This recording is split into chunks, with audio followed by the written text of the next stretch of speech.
Goeiemorgen broeders en susters en kinders. Baie welkom in ons erediens vanoggend. En ons bede is dat u ook die krag uit die woord sal put om vanoggend versterking gedoen aan die gees terug te gaan. Ons begin ons erediens met die sing van Psalm 122, daarvan die eerste vers. Ek was verheug toe die geluid weer klink en toe die ruimtes uit. Dit sê iets van ons beleidskap. Moet hier by die kerk saam te wees, dat het diep in ons harte vir ons bly maak, dat ons op so'n manier die Here kan lief. Kom ons sing dit saam. Oh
glo in God die Vader, die Almagtige, die Skepper van hemel en aarde, en in Jesus Christus, sy enige Seun, ons Here, wat ontvangen is van die Heilige Gees, gebore uit die Maagd Maria, wat geleid onder Pontius Pilatus, gevreesd is, gesterf het en begrawe is. Hy het die lyding van die hel ondergaan. Hy het op die derde dag opgestaan by die dood, opgevaar na die hemel, en die sit aan die regterhand van God, die Almagtige Vader, waarvan hy sal kom, om die lewens en die dooies te oordeel. Ek glo in die Heilige Gees, ek glo aan die heilige algemene Christelike Kerk, die gemeenskap van die heiliges, die vergifnis van sondes, die opstanding van die liggaam en die ewige lewe. Amen.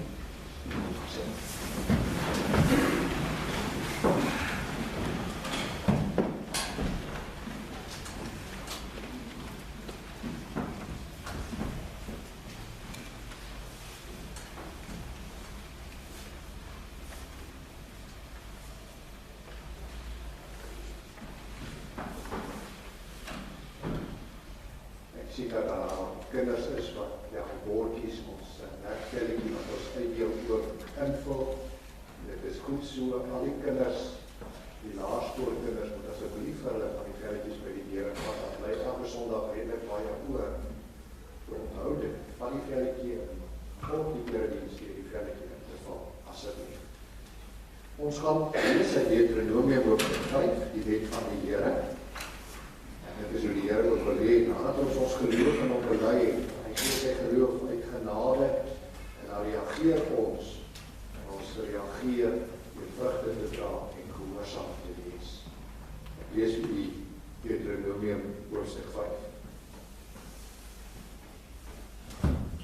Die Here het gesê, ek is die Here jou God, wat jou uit Egipte uit die plek van slawerny bevry het.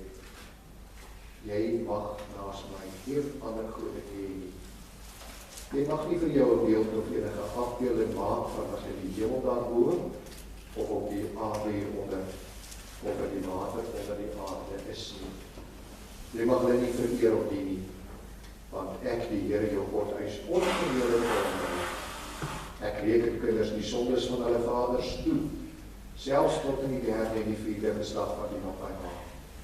Maar ek betoon my liefde tot aan die duisendste geslag, want die wat my lief het, en my gebooie gehoorsaam. Jy mag die naam van die Here jou God nie misbruik nie. Maar die Here sal die een wat sy naam misbruik, nie ongestraf laat bly nie. Jy moet die Saterdag so deurbring dat jy dit heilig hou, soos die Here jou God jou beveel het. 6 dae moet jy werk en alles doen wat jy moet. Maar die 7de dag is die Sabbat van die Here jou God. Dan mag jy geen werk doen nie, nie jy, of jou seun, of jou dogter, of die man of vrou wat vir jou werk, of jou wees, of jou donkie, of enige dier van jou nie, of die vreemdeling by jou nie, sodat jou werksmense kan rus soos jy. Jy moet daaraan dink dat jy in Egipte 'n slaaf was, en dat die Here jou God jou deur sy groot krag en met magtige dade daarin bevry het. Daarom het die Here jou God jou beveel om die Sabbatdag te onderhou. Eer jou vader en jou moeder, soos die Here jou God jou beveel het, dan sal jy 'n lang lewe hê, en sal dit goed gaan met jou in die land wat die Here jou God vir jou gee. Jy mag nie moord pleeg nie, jy mag nie egbreek pleeg nie, jy mag nie steel nie, jy mag nie vals teen 'n ander getuig nie, jy mag nie iemand anders se vrou begeer nie, jy mag nie sy huis begeer nie, ook nie sy grond, sy slaaf of slavin, sy wees of donkie of enigiets anders wat aan hom behoort nie. Ons lees tot sover.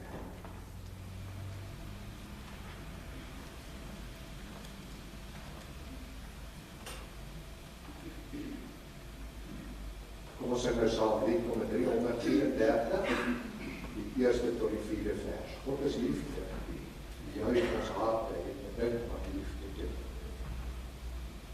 Oh,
die Seun Jesus Christus het vir ons sondes gesterwe, alles getuig van u liefde en u genade.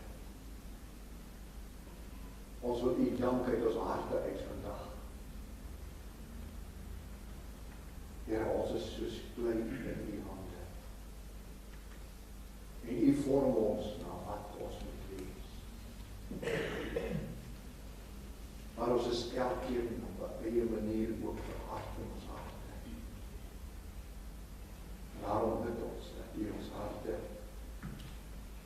van klip sal verwyder, ons harte van vlees gee, harte van vlees wat wil gevorm word. Dankie vir die wonderlike oggend wat ons het, Here. Dankie vir die lente wat aanbreek.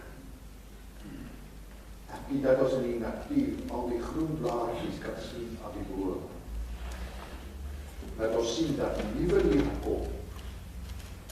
So gee u ook vir elkeen van ons nuwe lewe. Ons loof en ons prys u naam. Spreek u deur uw woord op vanoggend met ons. Berei ons harte voor, sodat ons uw woord ontvang, sodat ons kan glo, sodat ons kan vrugte dra uit dankbaarheid. Ons bid dit op Jesus Christus ontvang. Amen.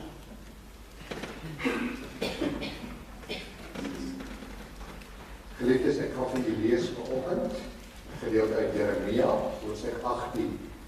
Jeremia, hoofstuk 18. Ek herinner my as gemeente ook daaraan, ek het gesê dat ons die 8de September gaan ons die preek hê oor 5 minute na die dood. So dis volgende Sondag. Ek wou dit nie hierdie Sondag, daar sou 'n student vanoggend gepreek het. Sy preek was nie gereed nie, maar weer in geval. Maar dis waarom ek nie die preek vanoggend preek nie, maar wel volgende Sondag. Maar daar's mense wat hulle planne ook so gemaak het om dit volgende Sondag te luister. So, vanoggend se preek uit Jeremia, hoofstuk 18, bladsy 809. Dit is 'n pragtige gedeelte. Hy spreek met die beeld van 'n pottebakker wat 'n pot maak. Ek lees dit vir u van vers 1 tot vers 17. Die woord van die Here het tot Jeremia gekom. Gaan af na die pottebakker se huis toe. Ek sal daar met jou praat. Ek is toe af na die pottebakker se huis toe. En hy was juist besig om iets op die skyf te maak.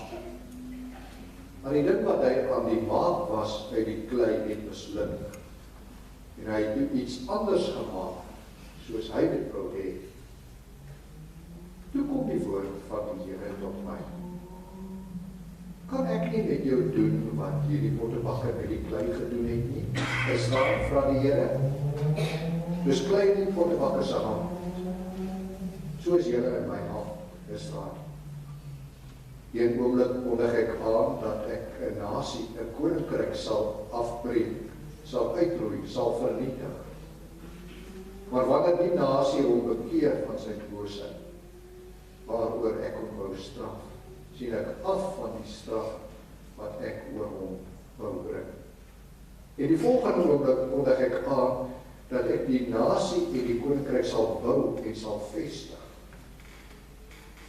Maar wanneer hy doen wat verkeerd is in my oë en ongehoorsaam is aan my, sien ek af van die goeie wat ek aan hom wou doen. Ek wil net so ietsie sê, as jy nou hierdie deeltjie lees, dan begin mens dadelik wonder, het ons dan 'n willekeurige grond, wat sommer die grond van ons eie optrede. Ek dink dit moet in die preek daarop aangespreek word. Maar sien nou die mense van Juda en die inwoners van Jerusalem. So sê die Here, ek berei julle 'n ramp voor. Ek is besig om 'n besluit oor julle te neem. Elkeen moet hom van sy verkeerde lewe bekeer.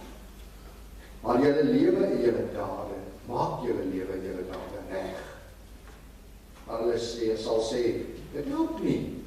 Ons wil lewe soos ons wil. Elkeen wil sy eie koppige, slegte lewe lei. Daarom, so sê die Here, vra tog onder die nasies of iemand al van so iets gehoor het. Israel het 'n afstootlike ding gedoen. Is die kraanse van die Libanon ooit sonder sneeu? Droog sy koue bergstrome wat uit ver plekke kom ooit op? Tog het my volk my vergeet, en wierookoffers gebring, vir gode wat nie bestaan nie, gode wat my volk laat struikel het op sy pad, op die pad wat hy van ouds afloop. Hy het op ompaaie begin loop, op ongebaande weer. Hy het hierdie land iets gemaak wat mense met afgryse vervul, iets waaroor hulle altyd van verbasing sal vlei. Elkeen wat daar verbykom, sal van verbasing die kop skud. Dus die oostewind sal ek my volk voor die vyand uitverdryf. Die dag as die ramp hulle tref, sal ek my rug na hulle toe draai en hulle nie raak sien nie. Ons lees tot sover. Ons fokusvers vanoggend is vers 4 van die voorgelese gedeelte. Vers 4 is deel van die vergelyking wat die Here gee. Hy sê, maar die ding wat hy aan die maat was in die klei het misluk. En hy het toe iets anders gemaak, soos hy dit wou hê. Wat beteken dit? Goed. Ek gaan nou die kinders vra om na vore toe te kom. Die kleintjies kan allemaal hier na vore.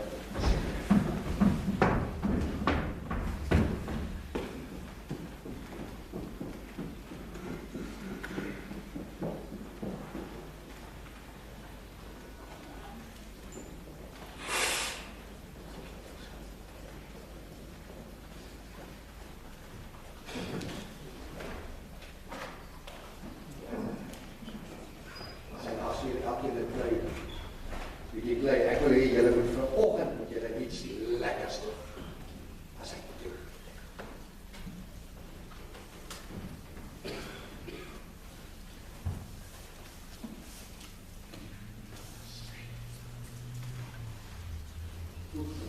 Julle sal met julle 'n bietjie van die klei, en sal 'n bietjie vir julle plekkies wat nie klei nie. Kom ons gee elkeen, maak gou jou klei met jou oop. Maar elkeen breek 'n stukkie af en dan gee jy dan moenie sy hand my op. Dat elkeen 'n stukkie klein met sy hand. Ja, daai stukkie is lekker groot, en dan kan elkeen so 'n stukkie afbreek. Dan gee ons vir almal 'n stukkie klein. Ons het vanoggend uit die Bybel uitgelees van 'n pottebakker wat vir hom iets maak uit die klei. Daar's nog 'n bietjie wat nie. Daar's 'n bietjie wat nie. Kom ons deel dan almal so 'n bietjie hê. Ja, dit ook. En as ek goed, allemaal kyk. Ok, goed. En 'n pottebakker wat iets maak vir hom, nee. En wat gebeur as hy iets maak? Dan kry jy dit die eerste keer nie reg. Maar wat het hy dan gedoen as jy dit nie reg kry? Dan maak hy klei weer so wondertjie, en dan begin hy weer voor om iets te maak wat hy graag wil hê. Nee, as nog 'n maatjie. Goed, dan begin hy weer voor. Maar hy gebruik daar selfde klei. En dit wil die Here eintlik vir ons ook iets sê daarin. Ons is soos klei in die hand van die Here. Die Here wil ook hê ons moet op 'n sekere manier lewe. Hy wil hê ons moet 'n gehoorsame kindjie wees. Hy wil hê ons moet gehoorsaam aan ons ouers wees, liefde wees, vriendelik wees, nee. Beteken kan ons dit nie reg nie. Nee, beteken word ons kwaad. Of ons gaan ons kamer toe, ons stap die deur toe, ons mag nie reg te goed, nee. Dan gooi die Here ons nie sommer net weg. Dit is wat lekker is, hy gooi ons nie sommer net weg. Hy werk weer met ons, totdat ons eendag ook gehoorsame kindjies en vriendelike kindjies is, nee. Kom ons kyk wat gaan ons doen. Daar's 'n renoster. Ek wil hê julle moet 'n renoster maak. Julle moet 'n renoster maak. Want julle sal dit reg kry. Ek dink julle sal. Goed. Kom ons sê vir julle, kom ons kyk of jy maak 'n renoster. As jy dit nie reg kry nie, begin jy weer met daai selfde klei. Maak jy weer 'n renoster totdat jy dit reg kry. En die Here maak van ons iets wat hy graag wil hê ons moet doen. So jy mag nie jou klei weggooi nie. Jy moet 'n renoster maak. En as jy hom nie reg kry nie, dan maak jy hom weer 'n bonnetjie. En dan maak jy weer 'n renoster. Sal julle dit daar op die klasie gaan probeer? Volgende Sondag, dan moet julle renosters vir my wys. Daar's 'n renoster. Ook 'n renoster, né? Goed. Dan gaan julle na julle klassies toe. Probeer om daai klein te werk en maak vir my 'n mooi renoster. Wel.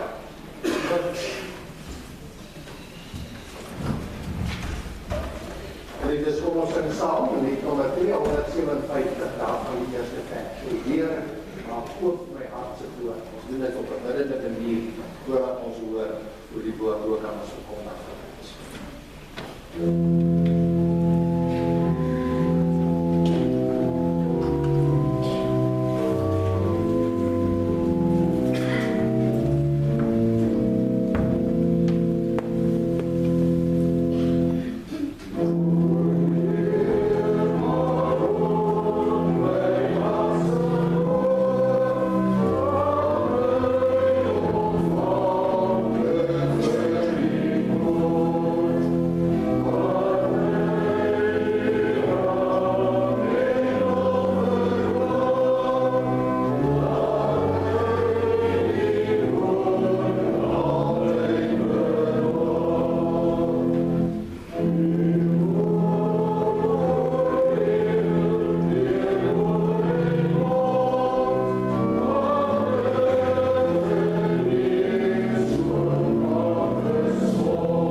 Broeders en susters en kinders, baie keer word daar in die Bybel 'n voorbeeld gebruik wat ons uit die alledaagse lewe baie goed ken en wat vir ons baie goed aanspreek. En ek dink ons het vanoggend een van daai voorbeelde. Die voorbeeld van 'n pottebakker, kleigrond wat hy mee besig is en 'n pottebakkerswiel. Jeremia weet dat die groot pottebakker God self is. Maar hy absolute reg het om presies te maak wat hy wil met hierdie klei. En die kleigrond wat in die pottebakker se hand besig is om vorm aan te neem, was eintlik 'n fotostaat van homself. Die beeld van God. Dit was elke mens van elke nasie. En die pottebakkerswiel wat hy aan mekaar draai met sy voet en die klei wat in sy hande gedruk word, is die veranderde omstandighede van die lewe. Onder beheer van die pottebakker.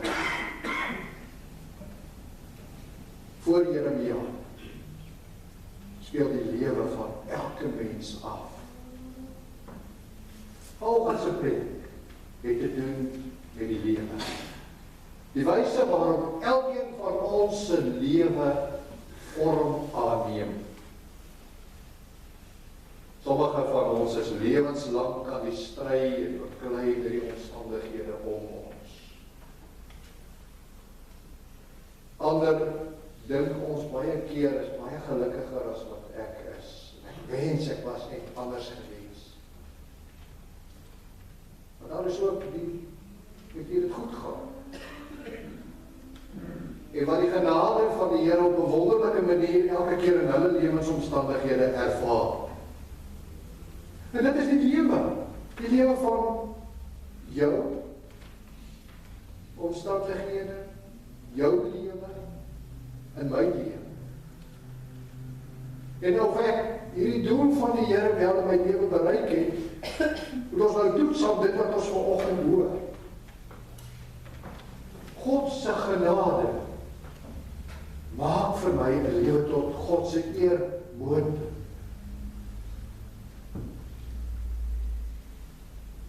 Die Here het vir Jeremia gestuur na die pottebakker se huis toe, waar hy besig was by sy pottebakkerswiel om 'n erdekruik uit te draai.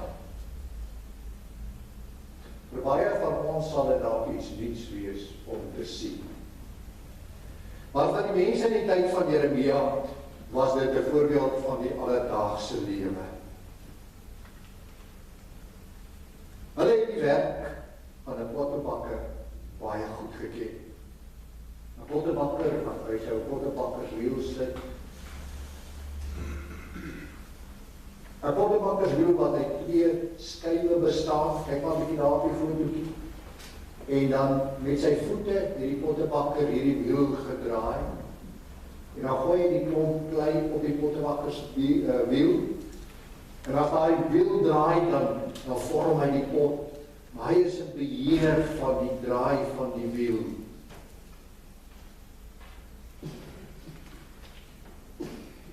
Enige vakman wat sy werk liefhet, sal natuurlik nie die mooiste pot uit hierdie wiel wil draai. Hierdie vakman ken sy werk goed. Maar die dag wat Jeremia hierdie pottebakker dophou, slaag hy nie dadelik om die pot te maak soos wat hy dit presies wil hê nie. Die dinge wil net nie reggeloop nie, en die kruik beantwoord nie aan die vereiste wat hierdie pottebakker aan hierdie pot stel nie. Die pottebakker neem dan al die klei grond en hy druk dit weer in bondels saam teen mekaar, en hy begin dit weer van voor af draai sodat daar 'n kruik uit kan kom wat hy wil hê. Met 'n mislukte erdepot kan die pottebakker niks uitrig nie. Dit nou 'n skewe pot is, of as hy 'n barste neem, dan kan hy dit nie gebruik nie, dit is eintlik niks werd nie, hy kan het maar weggooi.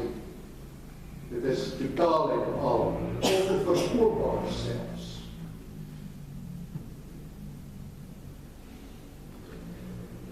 As ons na ander dele van die Bybel gaan, dan sien ons dat daar baie mense is, profete, wat ook van die beeld van 'n pottebakker gebruik maak. Dink maar aan Paulus in die Nuwe Testament, waar hy praat van die stad en die erdepot. Of Jesaja, wat ook van 'n pottebakker praat. En dan wil hierdie mense eintlik daarmee die soewereiniteit van God na vore bring. Dat God die mag het om te vorm wat hy wil hê. Maar Jeremia het 'n nuwe boodskap eintlik bygebring by die soewereiniteit van God. En dit is menslike verantwoordelikheid ook. Hierdie mislukte erdepot is nie die skuld van die pottebakker nie, maar die klei waarmee hierdie pottebakker werk. Die klei deug nie vir die vorm waarin die kruik gedraai word nie. En dan moet daar iets anders uit hierdie klei grond gemaak word. In die voorbeeld is dit duidelik dat die Here 'n vergelyking maak tussen die pottebakker en die manier waarop hy teenoor sy volk Israel optree. Israel is in die hand van die Here, soos die kleigrond in die hand van die pottebakker. Hy Hy kan toch met Israel maak, soos wat die pottebakker met die klei wil maak. En dan gooi jy Israel nie sommer net weg, as hulle misluk nie. En begin steeds opnuut om daarvan 'n suurlike pot of kryf te maak, wat sy goedkeuring wegdra. En wanneer die pottebakker druk op hierdie pot toepas, om dit in die regte vorm te laat giet, word die druk minder as die kleipot begin vorm aanneem. Maar as hierdie kleipot aan mekaar weerstand bied, dan hou die pottebakker op om die kleipot te maak. En hy begin om iets eintlik niets te maak. Wat wil dit vir ons sê? Die swaar omstandighede wat in jou lewe kom. En dit kan ook op hierdie stadium die geval wees. Of dit kan oor 'n jaar vir jou voor lê. Of dit kan ook agter jou rug wees. Is die vormingsproses op die pottebakkerslewe van God. En dit bring jou teen die druk van die pottebakker se hande, soos wat hy jou wil vorm, soos wat hy jou wil hê. As jy nie teestand bied nie, as jou eie wil nie deur jou eie koppige, slegte lewe, jou gemor, jou gekla, jou bitterheid, die werk van God bederf nie,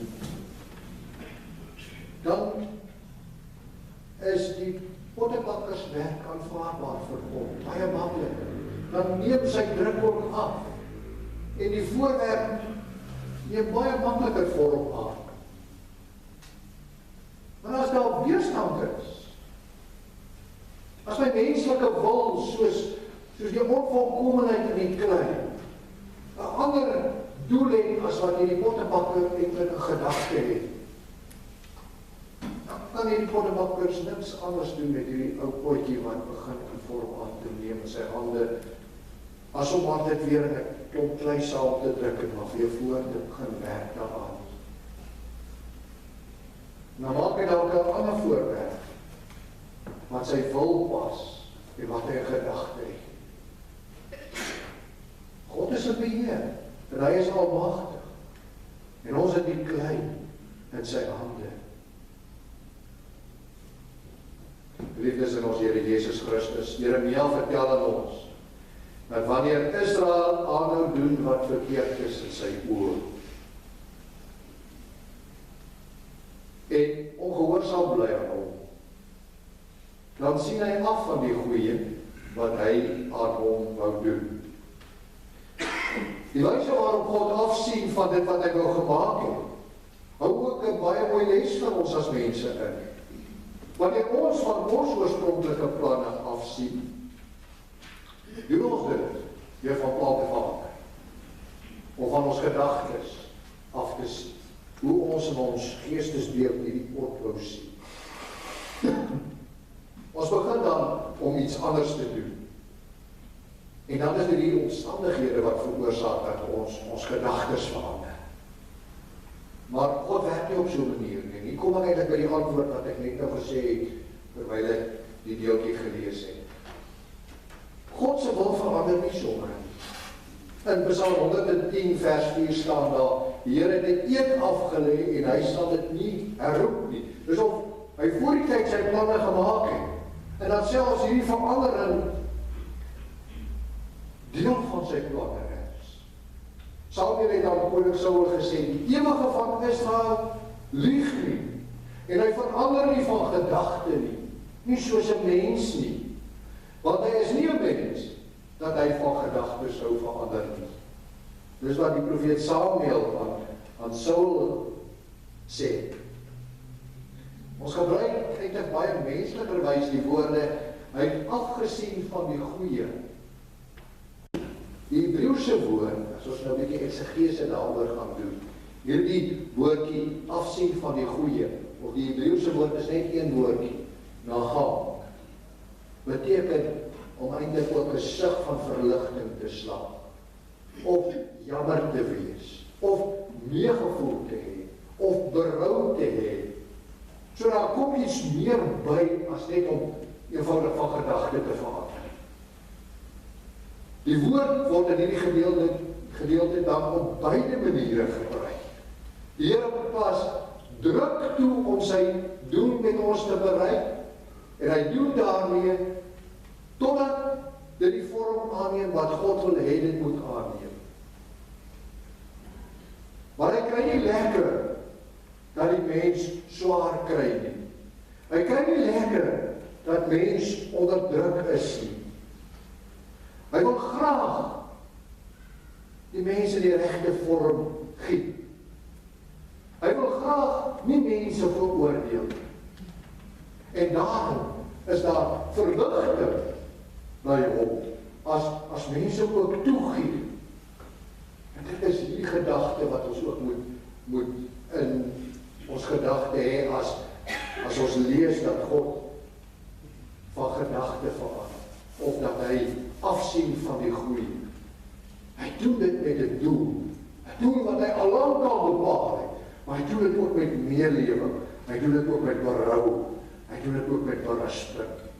Totdat dit vorm aanneem, soos wat hy dit wil hê. En in hierdie proses is God se genade baie groot, dat hy nie hierdie klei sommer net vat en een kant sit en weggooi en sê dit deug nie van dit wat ek daarmee wil doen nie. Maar dat hy juist hierdie klei vat wat nie slaag nie, en hy begin dit weer voorberei totdat dit in die vorm gegiet kan word, dat hy dit kan van gebruik. Israel beleef dit as hulle in ballingskap gaan, weggevoer word van hulle land af. Hulle is die klei in die hand van die Here, en hulle bly die klei in die hand van die Here.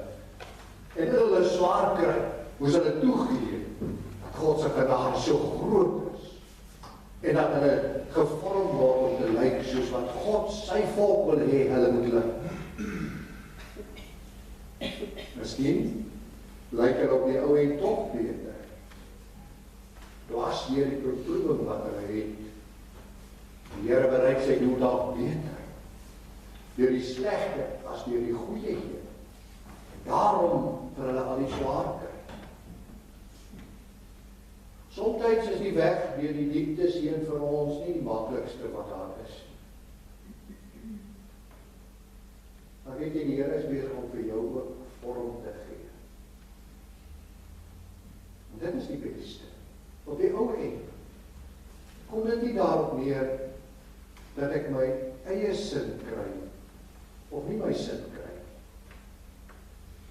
Maar of God se doel met my bereik word. Dis die lewe. En wat is die doel van die Here met my? Die doel van die Here met my is dat sy naam altyd die eer moet ontvang. Geliefdes, die skrif ons vanoggend leer wat 'n mislukte lewe in die oë van die Here waarlik is. Die Bybel verstaan hieronder ook iets anders as wat ons as mense normaalweg sou verstaan. Volgens ons armsalige logika van ons aardsgebonde mense is 'n mislukte lewe dalk 'n mens wat al asosiaal is. Of iemand wat 'n dranksugtige is, of wat nie eintlik by die samelewing kan lekker inpas nie. Of iemand wat nie baie geld het nie. Dit is 'n mislukte mens. Sy lewe het misluk. 'n Mislukte lewe is dalk iemand wat sonder werk sit, of 'n mislukte huwelik het, of 'n graad in die skool selfs draai. En dan voel dit vir ons, my hele bestaan, my hele lewe het eintlik misluk. Maar dit is asof die Bybel vanoggend 'n ander boodskap vir ons bring. En vir ons wil sê, maar onthou, elkeen van ons lewe is eintlik 'n mislukte lewe. Nie een van ons kan opstaan en sê, ek het nou volkome die bestemming wat die Here vir my het in die lewe, het ek behaal nie. Daarom is ons almal nog in hierdie vormingsproses. Ons bestemming is God. Die enigste wat werklik sin aan die lewe gee, is dat ons lewe vir die Here 'n lewe van die Here is nie ter wille van ons eie gemaklike bestaan, 'n gelukkige huwelik, 'n rustige ou dag nie. As dit net gaan om myself, nie om God nie, dan het ook my lewe misluk. Na die maatstaf van die ou wêreld kan ek 'n absolute suksesvolle lewe hê. Ons dink dat geslaagde mense die is wat almal iets in hierdie lewe bereik het, wie se name Here genoem word. Van wie sê, joh, hy is 'n, hoe dit die Engelse woord, icon. Hy is eintlik 'n beeld van hoe ons almal moet wees. Maar ook die mees geslaagde en die suksesvolle lewe misluk. Misluk totaal as God nie die inhoud daarvan is. En die eer van God nie die enigste lewensdoel van jou as mens is. Dink 'n bietjie mooi daaraan. God is nie 'n middel sodat ons kan kry wat ons wens nie. Maar hy is die doel van ons lewe. God is nie net daar om ons te help, sodat ons kan kry wat ons wil hê nie. Maar God is die doel waarom ons lewe, om hom te eer. Maklike voorbeeld wat ons kan gebruik is die voorbeeld van melk. As ek melk vat, en ek sit melk op die stoof om het warm te maak. En ek sit dit te lank op die stoof, dan kook dit oor. En oorgekookte melk het eintlik die doel waarvoor dit wou gebruik word, 'n mislukking gemaak. Die bedoeling was om daai melk dalk in my koffie te gooi of om die melk te drink. Maar as dit eers oorgekook is, dan is dit verby. En so kan ons ook in ons lewens wees. Ons mag maklike gemors van ons hele lewe as dit net oor myself gaan. Alles kan so maklik maar draai om ons liewe ek en alles konsentreer op ons eie belange. En God is nie veel meer as 'n nul op ons balansstaat. Natuurlik glo ons in God. Maar onthou, jou duiwel glo ook in God. En dit is iets om van te sidder. Ons gaan kerk toe en so voort, maar ons vergeet dat godsdienstigheid nog nie godsdienst is. Godsdienst is nie 'n etiket wat ons op die agterruit van ons buffer op ons motor klak. Maar dit is die doodgewone dien van die Here. Die gehoorsaamheid wat ek het aan God. Nie een dag in 'n week nie, maar 'n volle 7 dae van die week. Nie af en toe 'n gedagte aan die Here nie, maar altyd tot eer van God. Ons gaan tog nie af en toe asemhaal nie. En godsdienst is die asemhaling van ons siel. Ons sal nie kan bly lewe as ons elke paar sekondes 'n diep asemteug die lug inasem nie. Ons sal nie kan bly lewe as ons dit nie doen nie. En so ons siel nie. Dus ons siel se lewe ook afhanklik van ons dien van die Here. Hoeveel van ons lewens het misluk of misluk nie maar elke dag nie. Ons het baie keer die verkeerde doel in ons lewe en ons rig onsself op daai doel. Maar met ons mislukte lewe, en dit is wat ons vanoggend ook leer, kan ons na die Here toe kom. En kan ons hom dien. En vat hy ons weer. Dan begin hy ons weer vorm in die pot wat hy wil hê ons moet wees. Dan kan ons ook sê, Here, as U my so vorm dat ek op die eind my eie wil en my eie begeertetjies, al daai dingetjies los, dan besef, ek wil my lewe tot eer van God lewe. Dan is dit asof ons vorm begin aanneem in die hand van die Here. En dan sal ons ook ervaar dat die druk van die Here ook minder word op ons lewe. Ons begin lyk soos wat hy wil hê ons moet lyk.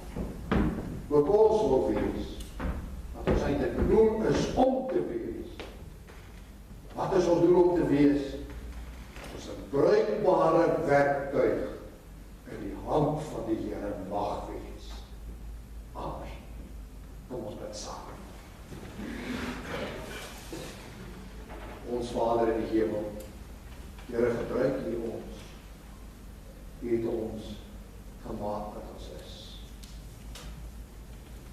Maar baie keer neem ons 'n ander vorm aan deur ons eie hardkoppigheid en deur ons eie moeswilligheid.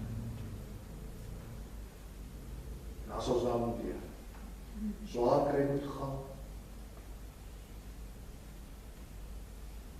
dan doen ons dit met die wete dat U ook in beheer is en dat ons nader na U toe kom en dat ons meer bruikbaar vir U kan word.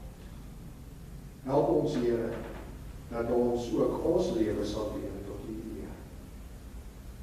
Help ons om U te dien. Help ons in ons gehoorsaamheid. Ons besef dat ons maar soos daar die mislukte ou pot is op die pottebakker se lewe. Maar U genade bly groot. U gebruik ons weer en weer. Help ons, Here, dat ons vorm kan aanneem ook gouer in ons lewe. Ons bid vir die siekes in ons midde. Ons bid dat U vir almal die genade sal gee, gesondheid sal gee. Dat U geloof in ons lewe versterk. Hier is ons groot geneesheer. Ons kyk op na U. Ons verwag ook uit U hand die genade, die liefde en die trou wat U beloof, dat ons nooit alleen is in ons swaar kry. Gee U genade en wees U teenwoordig op die wat swaar kry se lewe. Ons bid vir die wat treur. Ons bid dat U ook vir hulle sal vertroos. Ons bid vir U liefde, Here. Laat U liefde nog meer word in ons lewe. Sodat ons ook U liefde kan weerkaats in ons liefde teenoor mekaar. Lei U ons daarin. Ons bid vir ons kerk. Ons bid dat die kerk van U ook net een doel op hierdie aarde kan hê. En dit is om U te eer en om U te dien. Daarvoor is ons hier saam, Here. En ons is maar swak en tyd en mislukte werktye, maar U genade is groot. Help deur U Seun Jesus Christus, kan U ook ietsie keer raak sien van die volmaakte liefde wat U vir ons gegee het. Deur U Seun Jesus Christus. Ons bid dat ons die woord kan uitdra, dat ons ook vir mense rondom ons kan vertel van U liefde en van U genade, dat dit ook in ons lewens gesien kan word. Dat ons meer medelee het, dat ons meer simpatie betoon. Help ons om dit ook te wees. Gee dat ons door die evangelie kan uitdra, kan vertel van Jesus se liefde en Jesus se verlossing. Ons bid omdat ons so goed is, Here, maar omdat ons pleit op grond van U Seun Jesus Christus. Amen.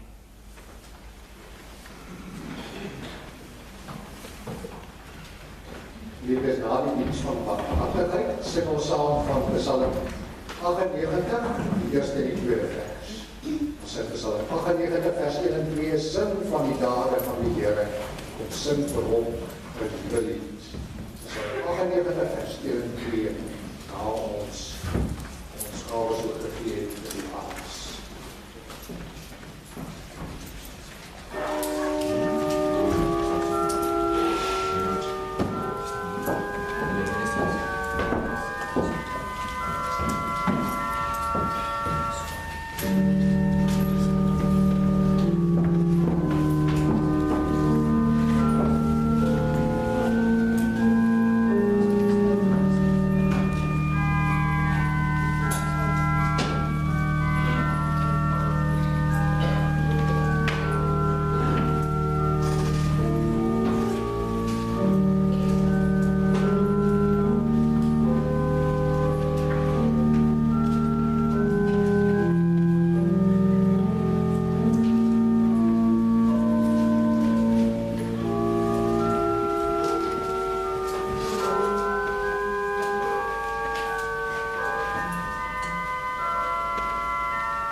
seën van die Here, en gaan met vrede en met vreugde in die hart na u huise toe.